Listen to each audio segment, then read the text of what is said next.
So, once again mga kabayan, welcome to my vlog. At ito po ngayon ang kaganapan dito sa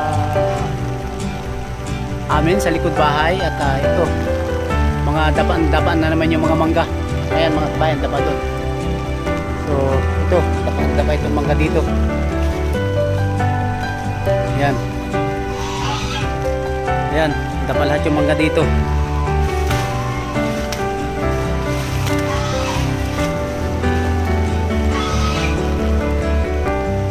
Ito mga kabayan.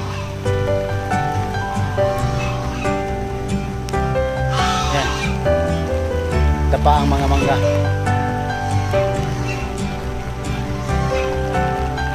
Ayan po mga kabayan,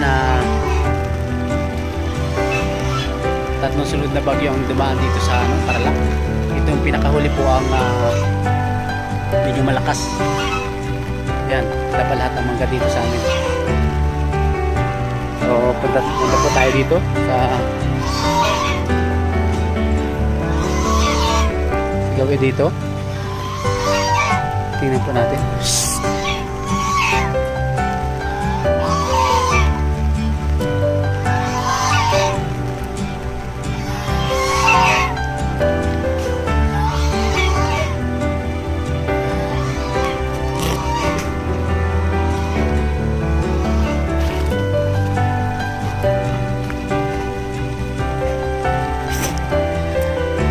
Kabayan,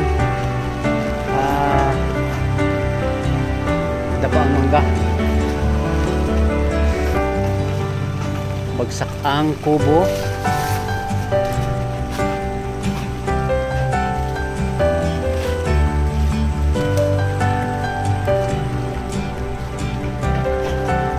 Kabayan, bagsak yung mangga dito. So doon, bagsak ang mga mangga doon. Ito yung kubo dito, wasak ang kubo dito. Yan mga kabayan.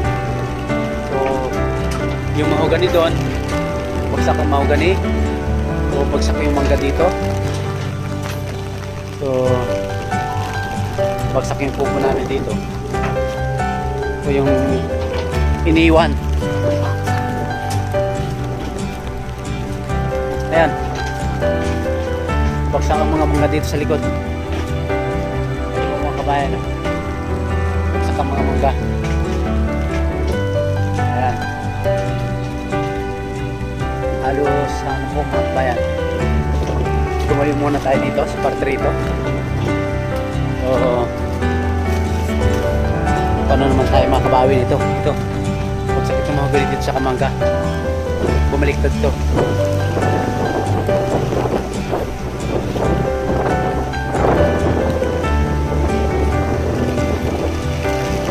So iwan ko ano nangyari sa mga saging. Ayan, ito, bagsak itong mangga. Ayan, may hirapan na naman tayong pumawi nito. Ayan, mahogani, angat ng mahogani. Ayan o, yung mahogani nakahapay papunta rito. So sa lakas ng hangin, angat siya, bumaliktad siya. Ayan, dapa ang mahogani. Ayan, dapa mahogani. Ayan mga kabayan. So malakas yung ito, ang dami yung mga punong bagsak. Ayan. So yun, buti na lang nung nakaraang bagyo ay naagapan namin yung mga saging namin tayo dito sa likod. So natanggalin namin ang dahon. Kaya yun, okay naman sila. Pero doon sa banda ron, may mga sa lakas ng bagyo doon, nakikita ko sa banda doon, hindi lang tayo makapunta kasi malalim yung tubig. Ayun may mga natumba din doon sa lakas din ng hangin. Tapos itong mahogani dito, bagsak. Yung mga kabayan, yung mga mangga dito, ito mga mangga dito kay Kuya Edwin to eh. So bagsak ang mga mangga. So paano naman kaya makabawi ang mga pananim dito?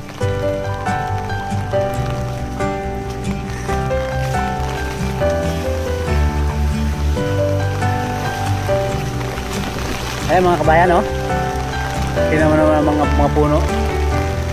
Hindi nila alam kung saan sila babaling eh. Parang dinaanan ng buhawi eh. Ayan, bagsak. Tama lahat.